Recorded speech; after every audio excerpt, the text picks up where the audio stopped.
The views and opinions expressed in this program are those of the participants and do not reflect the views of the streaming platforms, public access channels, the Kitty Rose lifestyle, or the program underwriters.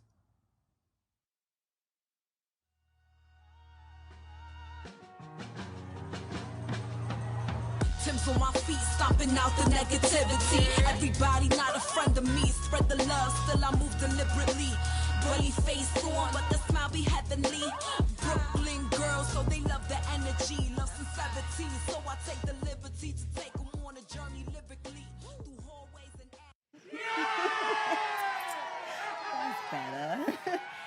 Hey everyone, and welcome back to another episode of The Next Chapter, where we discuss shades of gray. I am one of your hosts, Minister Cat, aka Kitty Rose, and I'm joined again by Kiki and I. Hey! Oh my goodness, we just came off of Mother's Day. I hope your daughters did you right. They always do.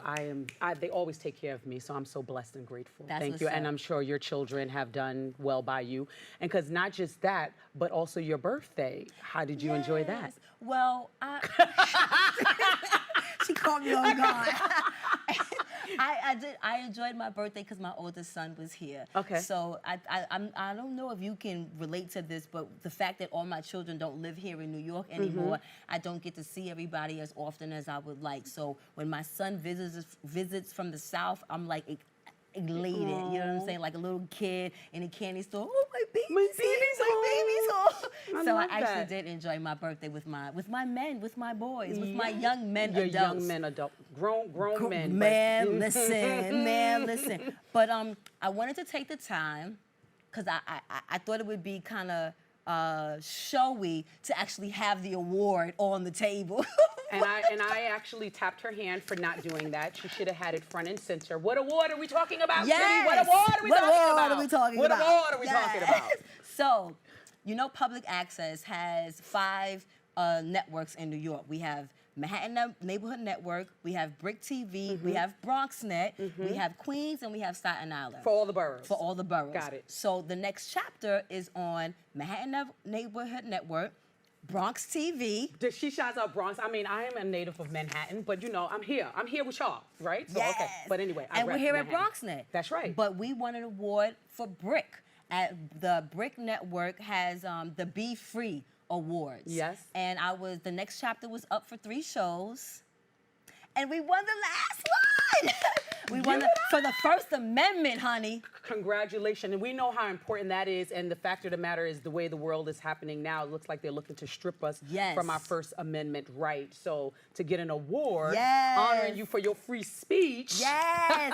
And the episode that got nominated was the episode that we did about Roe versus Wade. And you did that with Melissa, yes. Congratulations, also Melissa. And I didn't, when I got my award, because I was so excited and nervous at the same time, I just wanted to take some time to thank my team over here at BronxNet, because they do things that other networks don't do. So I want to shout out them for supporting, for us getting a smooth ride every week when we come to you. So shout out to BronxNet for being my production team behind the next chapter.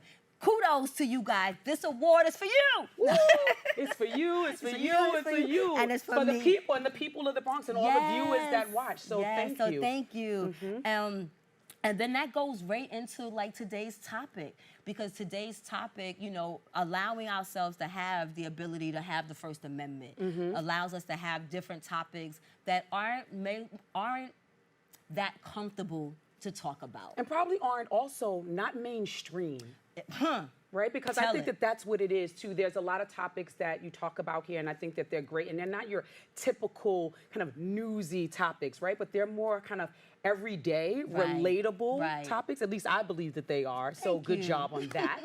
And so as you were saying. Well, it's funny because when I was at the Mary Center, I kind of started doing, like when I was doing programs there, all the programs I would do would be to benefit me. And then if it benefited the community, kudos. So it's the same way with this show. As I'm going through the next chapter of my life, discovering things, I'm like, okay, come on board. Come on this ride with me. Because I know as I'm in this next chapter, I know you guys are in different next chapters of your lives. Ooh. first of all, can you see? I don't know if you can zoom in. You can see? Yes. Those are the hairs standing up on my arm. I've never really seen that before. Yes.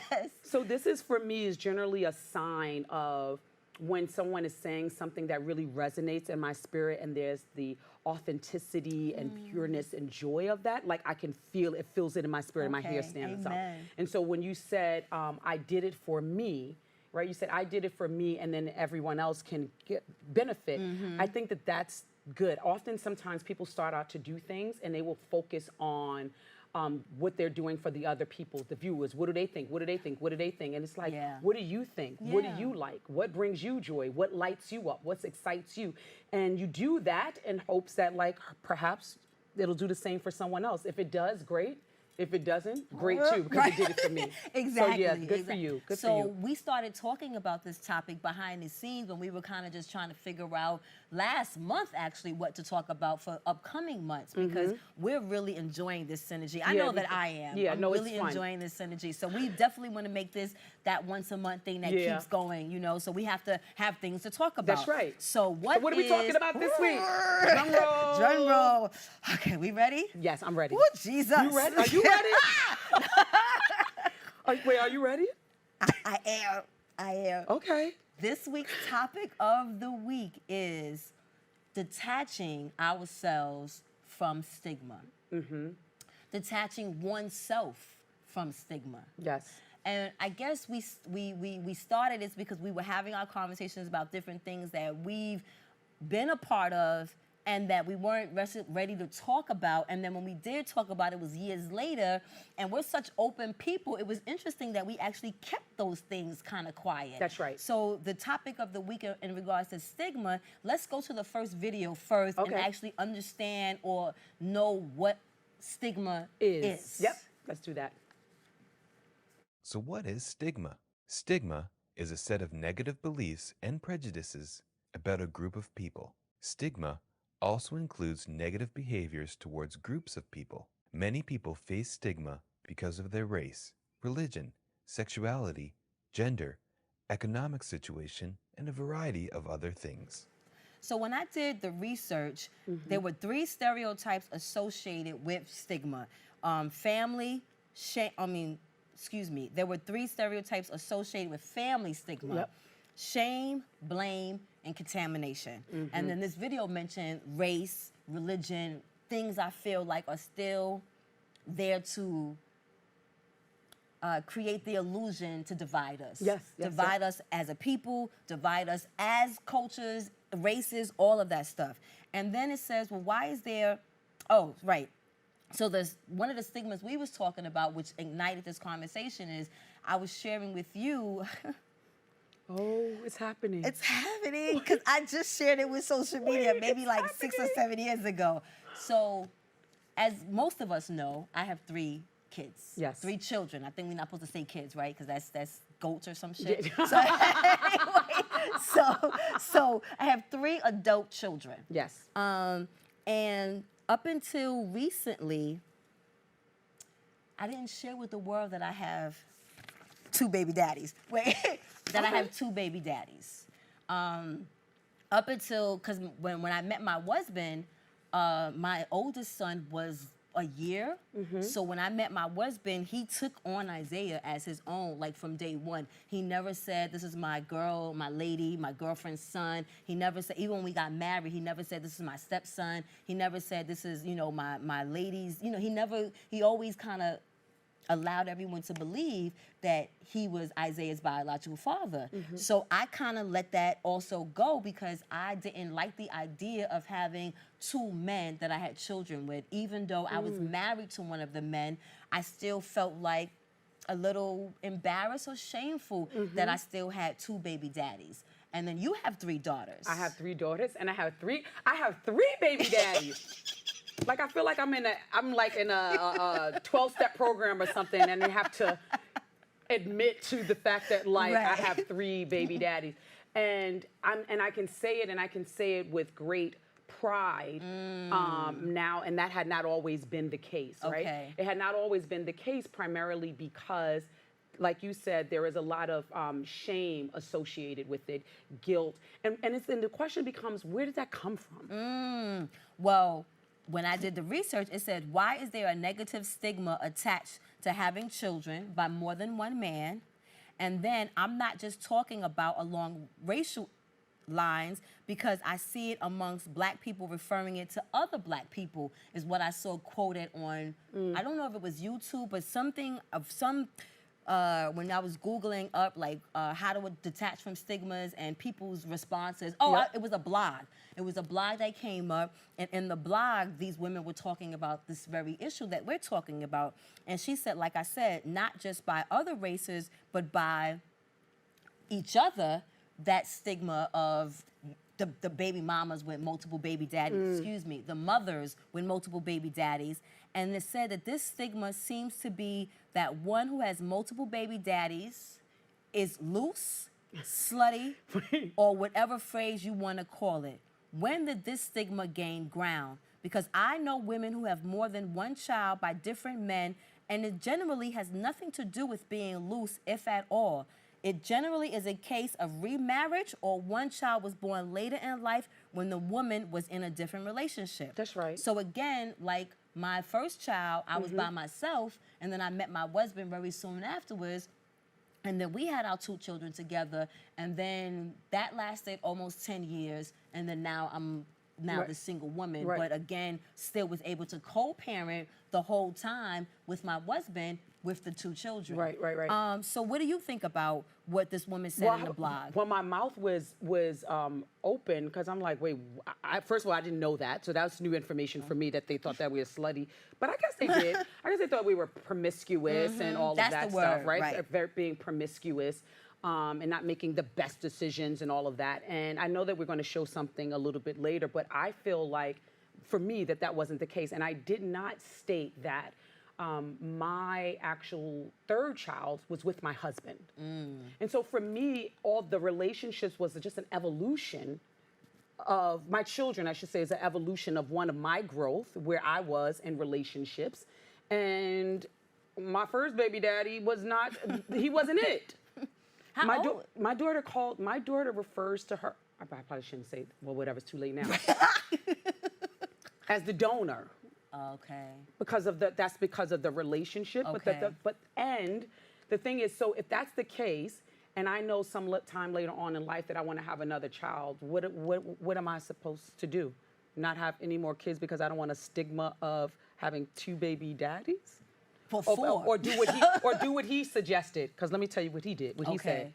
He said, so would you like to, he said, if you decide that you want to have another child, that let me know, and then he'll provide that for me. And I said to myself, oh, okay.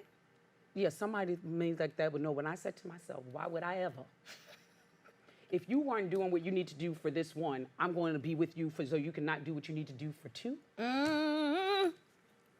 Just so that I can say that you both have the same father? To me, that is like the definition of insanity, is doing the same thing, expecting different results. And I'm not doing it. Yeah, and it's just so that I could allay the society, what society would say. I take the stigma. I don't give a damn. I don't. I mean, I cared then. I'm sitting up high on my horse now, like I don't care now. But that's part of the aging process, right? As you get older, that stuff, that just alleviates. That's lifted, the shame and the guilt is lifted. But back then, it did weigh heavy on me, and I didn't tell people about it. I know it weighed on me. Like I said, just until maybe 5-6 years ago, I actually even admitted to people in my building, because I moved in the building, without children. So even though Isaiah came in the building, he was a baby, so they didn't really start to recognize him when he started walking, toddling around with EJ. So all they saw was me and my husband without our children, and our family getting big. Right. Getting bigger as the 3rd child came. So I want to feel like, as a progressive woman, that I hear me roar, it doesn't matter. But I don't know why I was hung up. That's funny you said that, because my very question was, why? Why? One, I want to ask you this, and I don't know if we have time for this, but when we come back, I want to find out you said you shared 6 or 7 years ago to everybody, but why was that such a coming out? Like, why was it important for you to share that information? Whose business is it, and why did you share it? Well, again, it was more freeing for me. Okay. You know what I'm saying? It was freeing for me in a sense of, one, now admitting to take away the shame of the fact that I have children with 2 different men. Also, it was detaching myself from my husband. You know, like, at the end of the day, he's not the father of my oldest son. Right. He stopped being a father to my oldest son when we ended the marriage. So why am I clinging on to, you know, this, I guess, fraud life of the imagery that I thought that I was adding to? Because here I am supposed to be living this, you know, non-fraudulent life. I'm supposed to be transparent. I'm supposed to be open, but yet I'm hiding something that's really not that serious to hide, but I'm caught up in what others might think. Wow, that's good. Yeah. And it could also pose a challenge to the child, because it's like a denial of the child's connection. Because if you're not speaking of, or you're pretending that this particular other parent is the parent and it's not, it says, well, what does that say about me? Is there some shame that is associated with me because, like, my father or mother, we're talking fathers here, are not here? So yeah, that's important to note too. That just came to me. Time for a PSA. It is.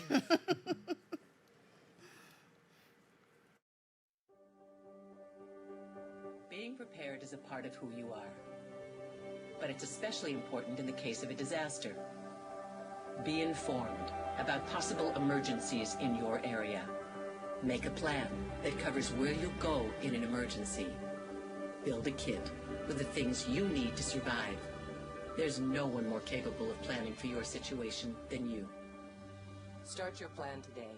Go to ready.gov/myplan.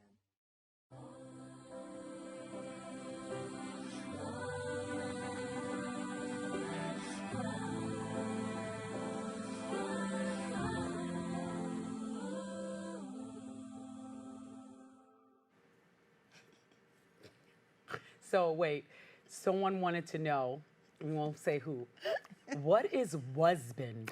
Well, let me tell you, he was my husband. I actually love that. I remember the first time when you and I met and you said that, I was like, well, that's pretty cool. Yeah. And I think it gives another way of acknowledging the marriage in such a not negative way. You know what I'm saying? Because at the end of the day, I feel like him being my ex-husband was like, well, that's a whole nother other conversation. But just him being my ex almost to me, again, put like a negative, like our marriage was shit or something. And it wasn't. You know what I'm saying? And then the beauty of our marriage came out our children. Right. You know, so another reason why I'm not going to totally dismiss him is because he was my husband. And now he's not. Yeah, I love that. Now he's not. That's good. But getting back to the topic of, the denial and how that affects the kids and how that affects the children, I think it definitely affected my oldest son because for years since I kept the illusion, we all kept the illusion as a family. None of us said, first, nobody asked us. But if it was asked, no one volunteered, like, oh yes, Isaiah has a different father. You know what I'm saying? But I do believe that when my husband started taking more time with his biological children and not my oldest, and then me not even admitting that he wasn't the biological father, I think that definitely added to the strain and the anger that my oldest son was already feeling from being neglected, from being dismissed, from being whatever he was feeling, which is why in that growing up for those years, the household was so volatile. So I don't even know what I might have contributed to that with my own denial of the reality of our situation. Right, you know what I'm saying? Trying to make it seem like, oh yeah, you got a father, but you really don't. You know what I'm saying? Added to it probably. That's it. Wow. That's I didn't very. even think about that. Kat. Wow. Shit. You just unloaded a lot there, because it's so much that could come from this. So let me just take a moment and see where I'm going with that. Okay. But there was a couple of things that you touched on. One is if people are asking, right? First of all, why would even people ask? Because I think that's interesting in and of itself, and is a stigma. Because think about who asks Black women if they have multiple children, right? I mean, multiple baby daddies. And I find that it's like you meet, you go out on dates, you start dating, and it's like, oh, you have children? And I'm like, yes. And they're like, how many? Is 3. And then they say, and then it's almost like immediately after, same father. Who does that? Right. Like what does it, what, because also ultimately, what does it matter? What does it say? Because what are you looking to ascertain by asking that particular question? What is it that you're looking to do? Is it meant to shame me? Is it meant to make me feel bad? Is it meant to so it determines whether or not how you're going to treat me? If I have three children with 3 baby daddies, then what does that say about me? Or what are you making up about what it says about me? And so I'm like, why ask? But I think that's the point of it all. I think we don't want to say why ask and give the reasons. And maybe those are the reasons. Like, well, how do you adjust? Do you get along with the baby daddies? How are you as a woman communicating wise? Are you friends with them? Are they going to be problems when I start dating you because they're so much involved in the day-to-day activities because you're raising children with them? Are you not speaking to them? Do you not have friends? I was watching Ready to Love. Yes, and there was one of the women who had 3 different children and 3 different fathers. And after the show, when it was the reunion, the guy who chose her was like, I was curious to understand, well, why you don't speak to your baby daddies? And she was like, I'm not controlling what these men do. Men do this, so that's their business. But you wasn't asking me those questions when we were filming and we were on TV and you was falling in love, because those are the questions that you should have been asking me. Because I think if you want to know, then tell me why you want to know. Give me the basis of why you want to know in getting to know me and getting to understand what kind of woman I might be or not be. So maybe those could be the reasons why, but because the stigma, he doesn't want to ask, or he doesn't, or he doesn't know how to ask. So are you saying that they ask? So you're saying that they're asking about the number of children to get to the other underlining questions as to how I can see as to how you communicate, what's your relationship type like, what kind of parent you are. Yeah, but it's interesting because it's like, well, and it makes sense. But if we need to really learn to communicate what we really want to know, right? Which is, baby daddy aside, what type of relationship, what type of communicator are you? Right. What type of parent are you? Because I can, at the end of the day, I can say what I want to say, right? The only way for you to really know is by experiencing me and the relationship. I can be like, oh yeah, me and my baby daddy, we good. We don't have any problems with this. And then you're in a relationship and you're like, well, I'm not seeing that, right? So I don't know. I just think that it's not it doesn't necessarily get you what you want to have. I like what you said, and I didn't like what you said. I like what you said in regards to, because I don't know if this is the case. And this is where Melissa, if she didn't leave us, would have came. Like, I don't think white women get asked this question. They you don't. know what I'm saying?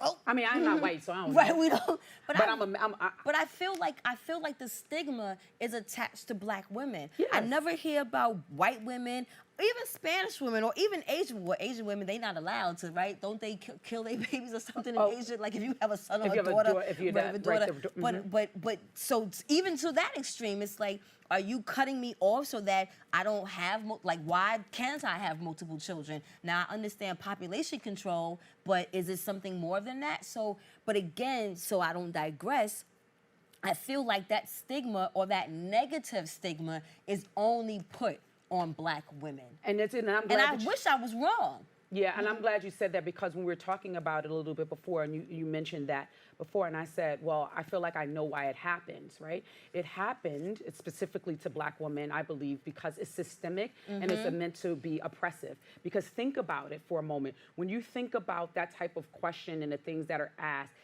and we talked about how it makes us feel, right? There's shame, there's blame, there is the contamination. I don't even really know. I should have examined that a little bit more. I'm like, contamination, but I guess I could assume what they're saying. But with all of those things, so with that, the impact then impacts your behavior, which then impacts your attitude. And so what does that, in our behavior, in a sense, is that like we start to move from a place of shame and guilt, right? And then we have an attitude that doesn't seem to be like stepping into our light or in our greatness. So that is all by design. Yes. I'm with you That with is that. all by design. And we're going to talk a little bit more later, and we'll talk about, and maybe we'll get into the stigma even as it relates to, welfare. We talked about that a little bit too, and I don't know if we'll get to that. But to me, that is all by design, to have us not feel the best about ourselves. Because again, it goes back to the question of why is it only with black women? Because it's so disgusting, but the reality is, it's like as powerful as this race is, the best way to keep that race down is the insecurities, is the things that we question about ourselves. And so you poke at those things, you know what I'm saying? You poke at those things to keep us still feeling, what's the word, inferior? Yeah, yep, absolutely. To keep us feeling inferior. Yeah, that's perfect. I wanted to hear a response from a woman, because it was interesting when I was also doing the research, it was very little, if at all, any videos that was coming up about the stigma, about welfare or baby daddies. Everything was coming up about mental illness. And I understand that's the climate in which we're living in right now, but I was disappointed that, again, going back to the way the Matrix is designed, why give us feedback, why give us information that could help us and heal us? So it was interesting to get very few videos that we could discuss and dissect. So, but I was able to find this one video. All right. And it's 14 minutes, but the 2 minutes that we took, I want to go to her and then we talk about it. Yeah, see what you think about it. Okay. I love watching the Kardashians, but lately I've been so disinterested in them because Khloe is taking bullshit from Tristan. If you guys watch the Kardashians, actually even if you don't, you will see Tristan trending every other week because he has cheated on Khloe once again. And Khloe's reasoning for staying with him is because is that she wants her eldest daughter to have a sibling by the same man. Basically she wants a kid from the same man. And it's just like, so you are willing to take the public humiliation, even the private humiliation. You're willing to take someone cheating on you every chance they get. You're willing to take the emotional abuse you get, because cheating is abuse. You're willing to take all of that just to make sure that your kids have the same father. What are you teaching these kids that you are bringing to this world? How do you even feel about yourself? But then people turn around and say that the women who choose to have different baby daddies are those who don't know their worth. It seems like to me the person who stays with the cheating man and takes all the bullshits just to have the same baby daddy is the one who doesn't know her worth, because if you knew your worth, you will know that your worth does not lie in how many kids you have. Your worth does not lie in how you bring those kids to this world. As long as you are good and you take care of your kids, that's all that matters. Your worth is not determined by anything on the outside. Your worth is determined by how you see yourself and who you are and how you treat yourself. So staying with a man just so that you can have kids by the same dad, and then you call that knowing your worth, and then the woman who actually stands up and says, I'm not going to take this, I don't care if you're my baby daddy or not, I'm going to move on, and that's the woman who doesn't know their worth. For me, it's make it make sense, you guys. Like, I don't understand how those two come together. How do you sit and say a woman who has 3 different baby daddies doesn't know her worth? Or even if you don't go as far as saying she doesn't know her worth, why is it so wrong for women to have 2, 3, 4 different baby daddies? What is the issue? And also, it's the double standard for me, because men can have 5 baby mamas and no one says anything. Even worse when he's got 5 baby mamas and he takes care of all his kids. All you people care about is that, oh, but he takes care of his kids. No one is talking about the fact that he's got 5 baby mamas. And the same men who's got 5 baby mamas are the same men who are tweeting, fixing their fingers to tweet that Dineo Ranaka is all types of whores, and any other woman who stands up for something like that is a whore herself. She was feisty. Honey, she gave us all the business. She said, I got time today. I got time today. She said the math. Feisty. She said the math ain't mathing. Make it make sense. The math ain't mathing. Before we talk about her, though, I want to share 2 things. Nick Cannon. I was thinking the same thing. But before Nick Cannon, DMX.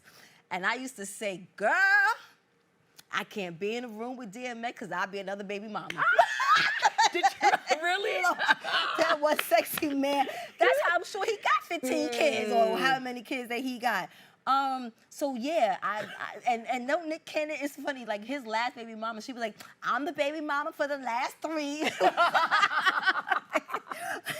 But before we get to that part, I love the fact that she was really emphasizing about know your worth. Right, But I yep. have some statistics. Okay. So I did do some research, and they say, Google at least says that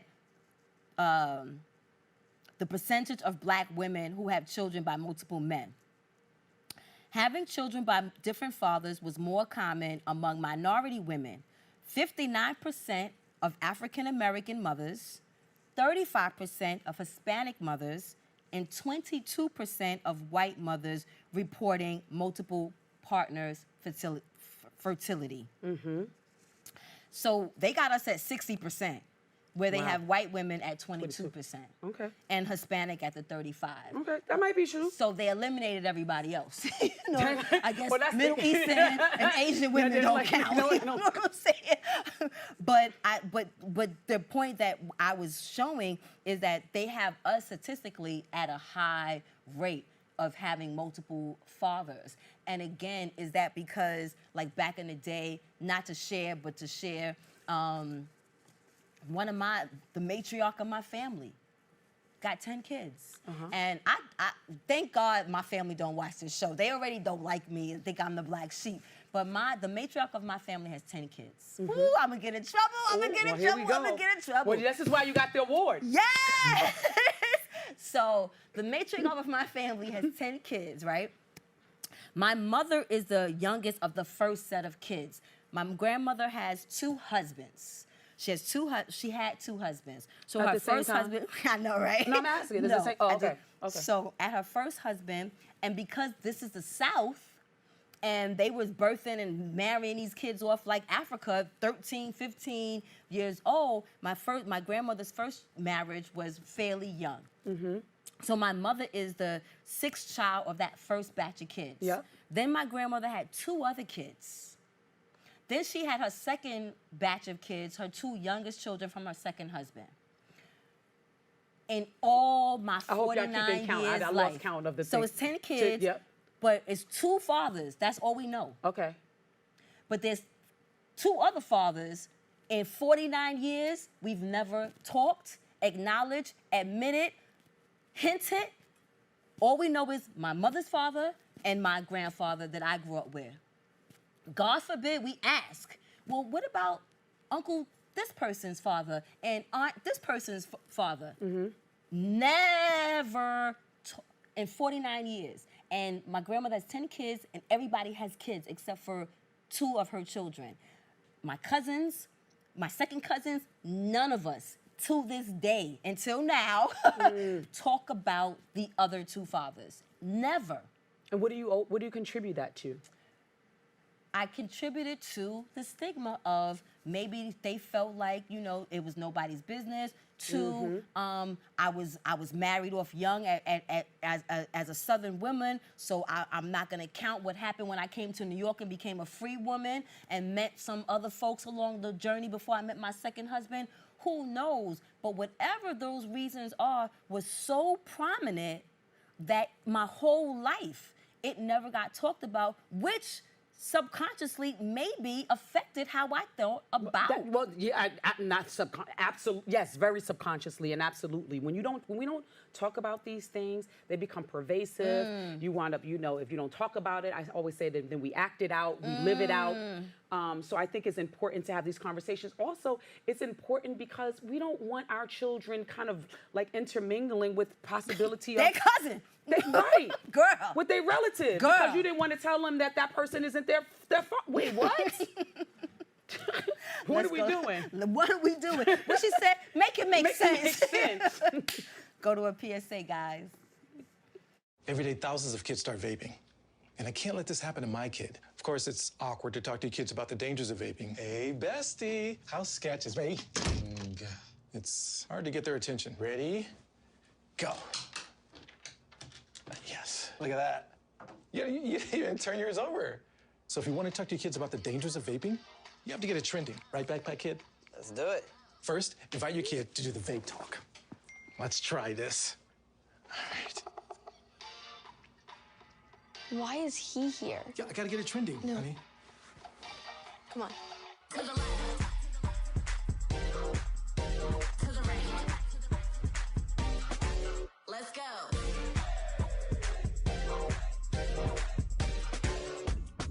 Oh, honey, can we talk? Yeah, what's up? I see a lot of your friends vaping. Visit talkaboutvaping.org for tips on when and how to have the vape talk. Before we start talking, I keep showing this PSA because at 19, my daughter vapes. And I did not have the conversation with her before she started. Right. I don't know if that would have changed it, but I never even thought. It's so funny. I had the conversation about weed. I had the conversation about alcohol. I had the conversation about cigarettes. But I didn't have the conversation about vaping. And I think she started maybe about 3 or 4 years ago, because when I first started finding them in her room, Those underneath little- her you mean pillows, those little cartridge things? cartridges, Yeah, I would yeah. throw it away because she was hiding it from me. And then now, obviously, it's accepted because she's, you know, a young adult living on her own. I can't tell her what to do in her own house.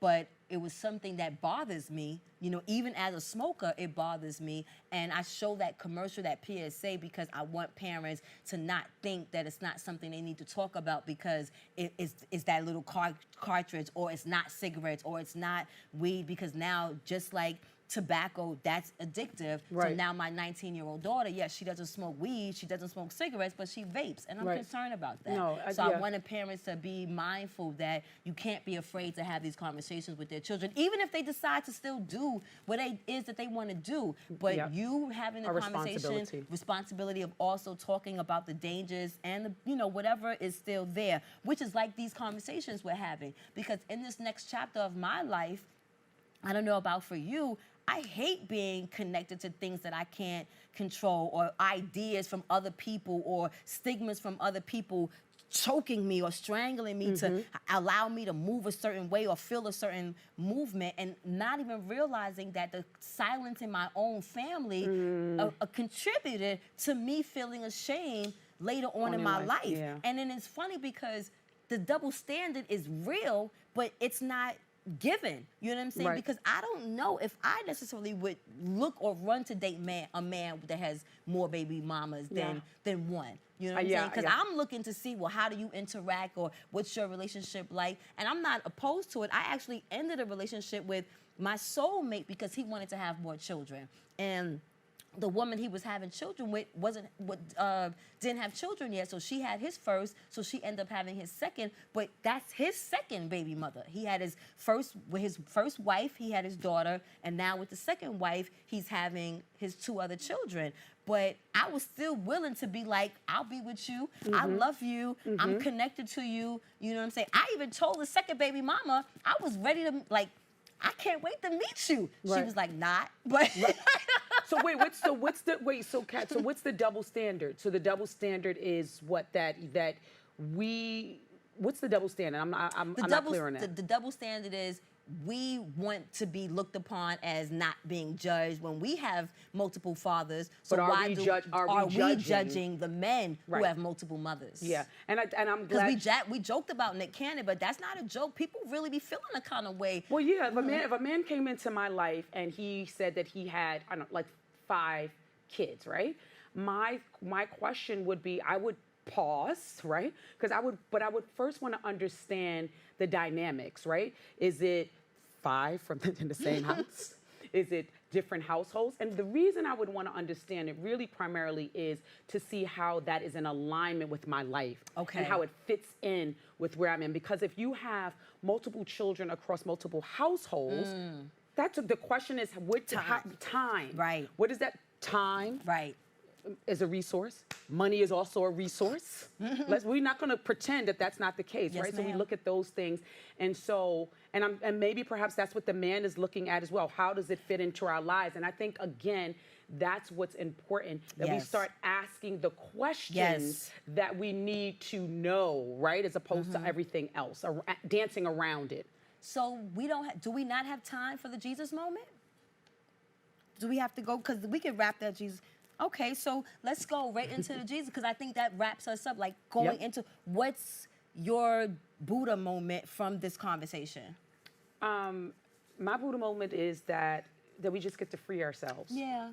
We really get to free ourselves, and this idea of stigma, I think, is, while society may have placed it upon us, we have a responsibility unto ourselves to not perpetuate it. Thank you. We have a responsibility unto ourselves to not perpetuate it. And how do I not perpetuate it? I not perpetuate it by releasing myself of the shame, of the guilt, of the contamination of it. And just, you know, if, first of all, or even maybe even if asked, ooh, girl, even if asked, maybe throwing it back and saying, why is that important for you to know? Because then it, Then it opens up a conversation. Exactly. Why is that important for you to know? What information are you looking to ascertain? What do you think that that's going to reveal to you about me? Let's talk about that. So I'm gonna take from that a little bit. All right, let me hear. That's my Jesus moment, because I always try to figure out why are we having these conversations, and then what we can not just learn from them, but what we can feel and how we move afterwards with this now new understanding. So I think, yeah, like you said, freeing oneself, also knowing your worth, and like the sister was saying, my middle son always said that you're a divorced woman, but not a single mother. And I think that if you're asking for those reasons or those questions of wanting to kind of find out what kind of woman I am or what kind of mother I am, then yes, like you said, open the question or open the dialogue to really what that question is about. But if you're just looking at the surface, then I'll take that too, because I did a damn good job.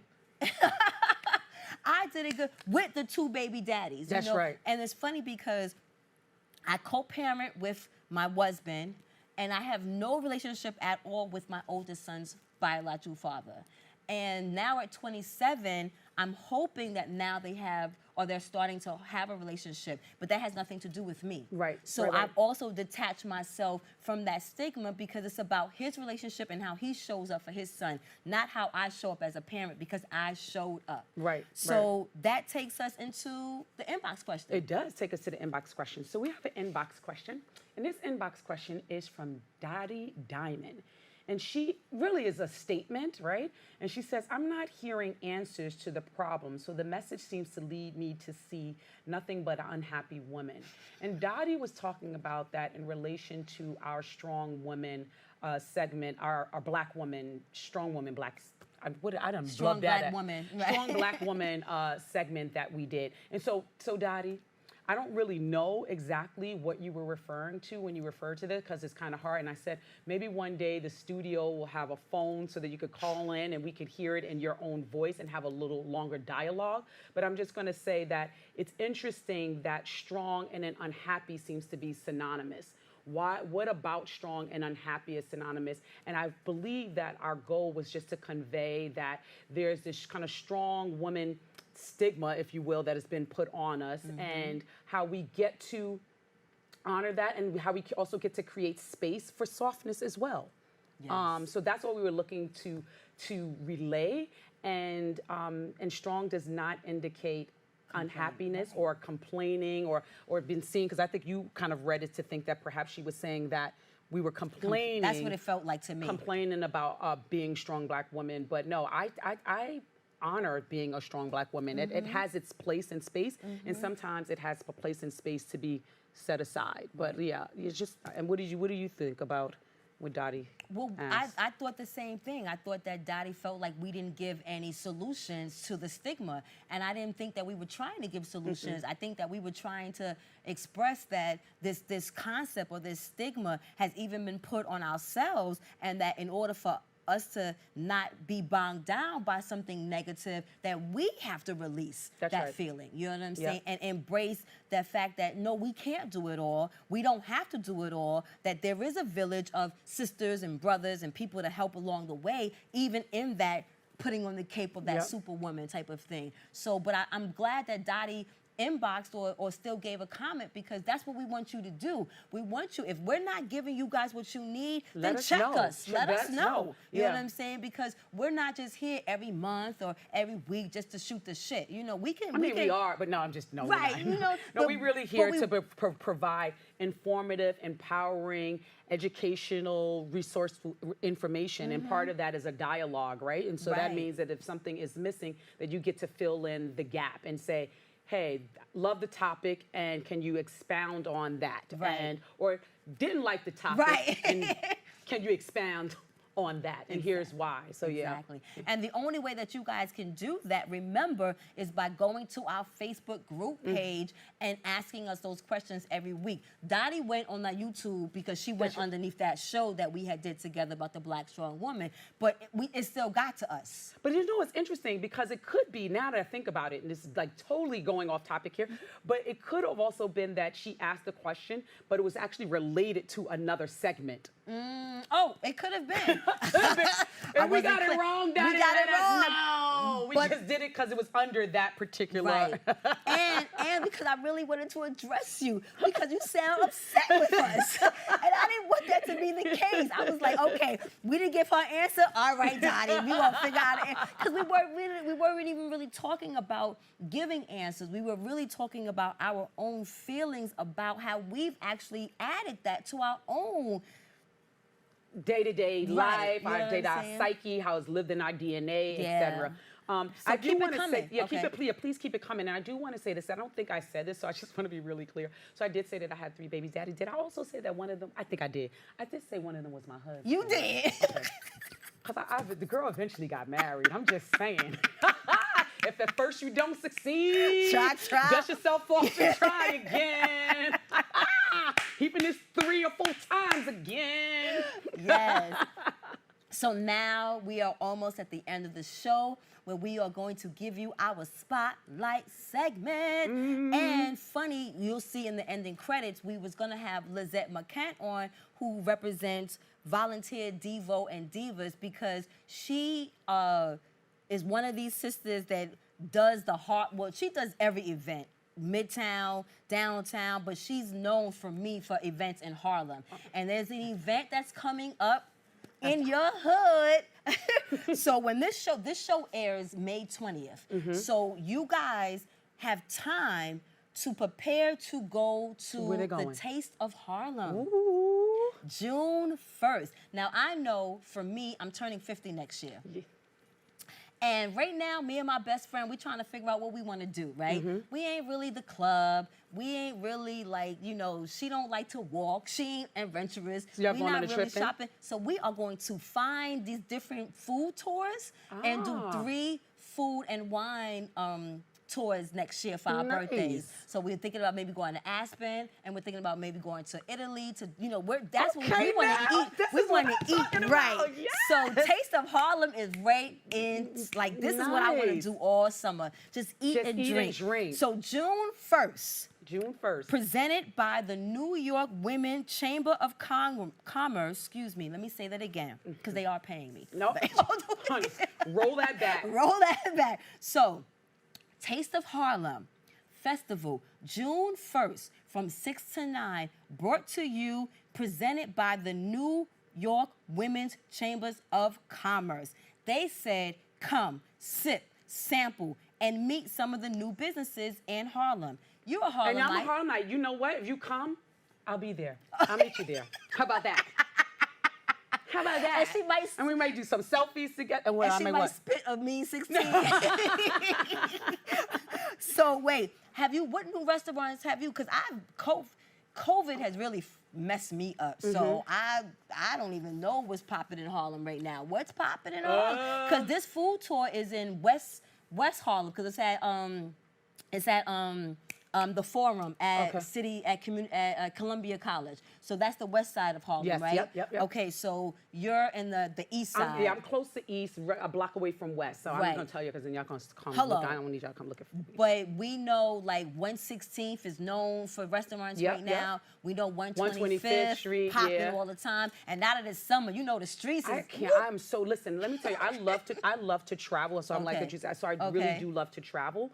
But when the summertime hits, I stay in New York. Okay. New York is like literally the best place to be, to me, in the summer. Okay. I mean, like, the barbecues, the outside, the music, summer stage, the summer stage, concerts, the I love it, yes. food festivals. Right. Yeah, so no, I love New York City in the summertime. So maybe we can get some possible sponsors. What's some of your restaurants? What's some of your favorite restaurants in Harlem?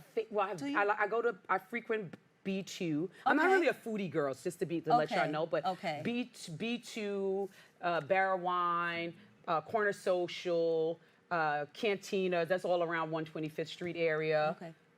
Well, let's go to the video because there's a bunch of different festivals right now that's starting. So let's actually give the audience like a little heads up to what one of the festivals look like as they're preparing to go to Taste of Harlem. Oh, let's see it. These incredible small businesses, small restaurants in Harlem, we felt that didn't get the right enough spotlight. You know, Harlem's an awesome community, you know it, because you live there, but we wanted to present businesses just like Melba's, which is such a trailblazer on 114 and Frederick Douglass. And there was more and more restaurants coming, so we got together, myself, Melba, Herb Carlitz, and the whole community got together to start Harlem Eat Up. It's always the third weekend in May, and every year there's more and more people. Now we have people from 31 states, 7 countries, 12,000 people are coming for the whole week just to eat and dine in Harlem. Wow, that's incredible too. The thing, every time I go, I get out quite a bit, and I'm like, oh, I know this place and this place, but every time I go, I discover something new, another place, another dish. I'm like, oh, yeah, another gem in the neighborhood. So, what's it mean to you to be a part of this? Oh my God, this is so amazing because I'm born, bred, and buttered in Harlem. Yes, I love that. Buttered. Go ahead. Yes. From Melba Toast Butter. Yes. And I've been to many food festivals all around the country, but Harlem.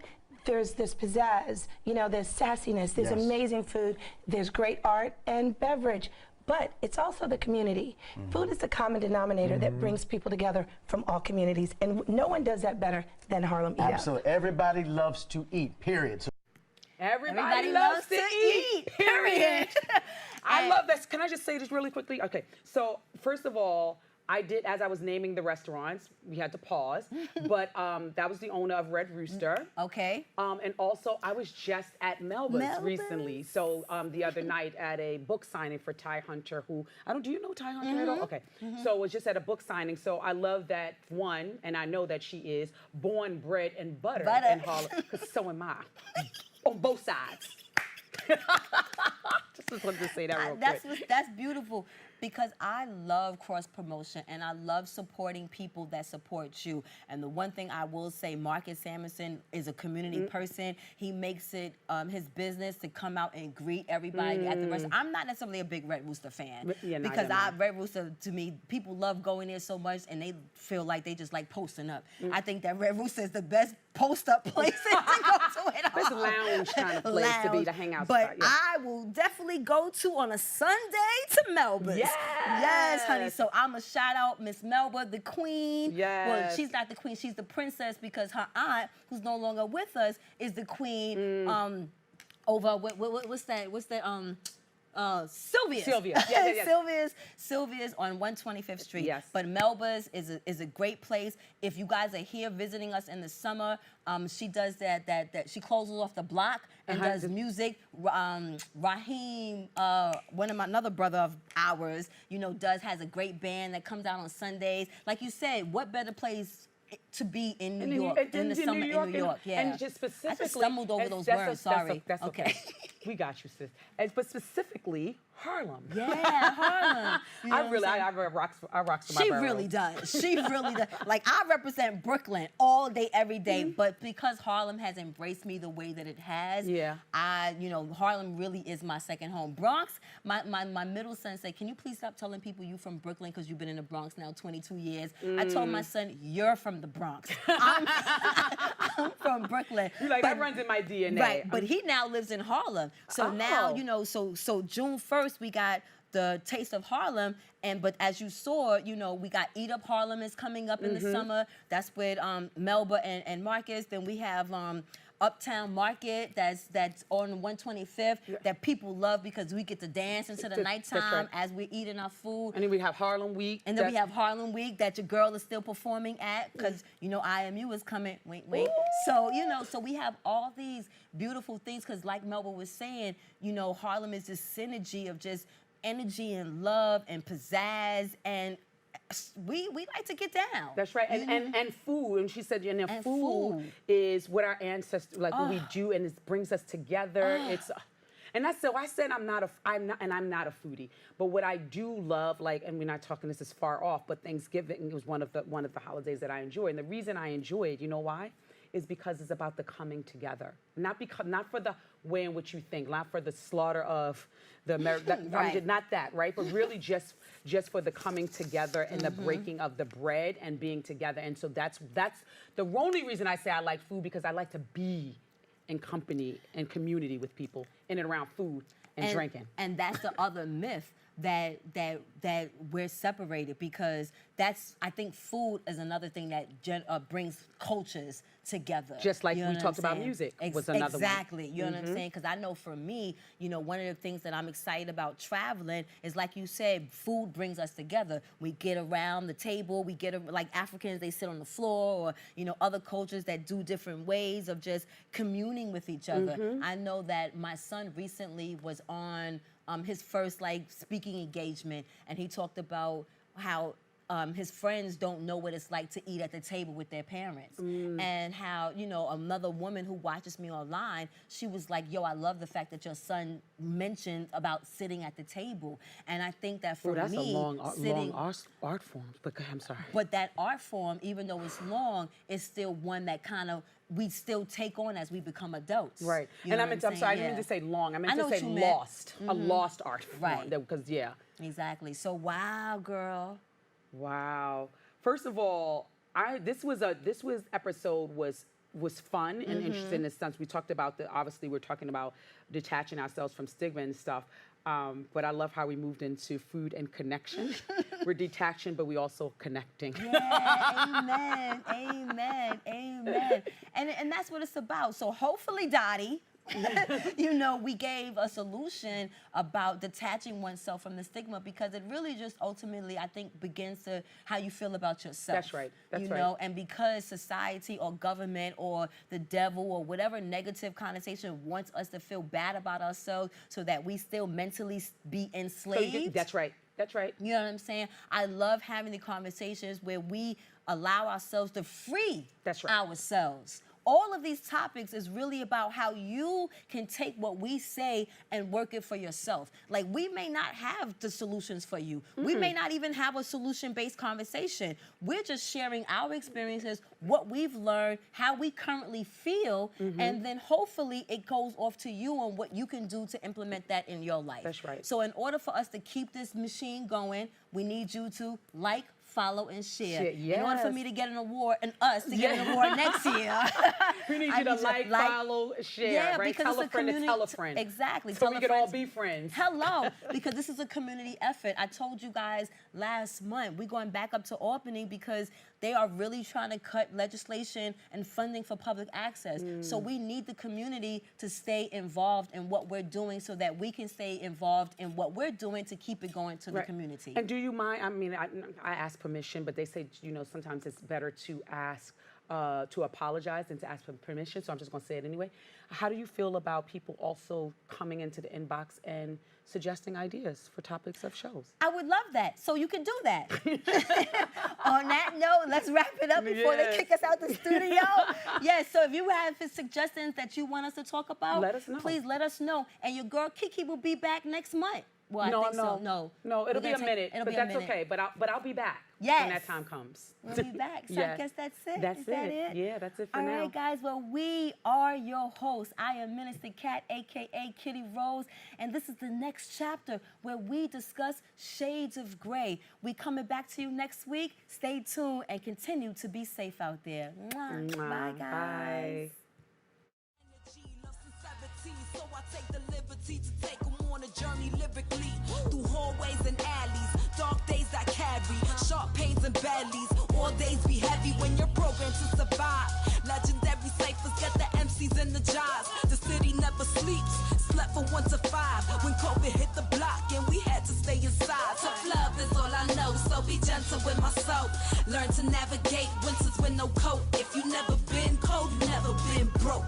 Hustle 24/7 just to stay afloat. So New York, like dollar pizza in that cold shit. That real life break from the heart of the city is as hard as it gets.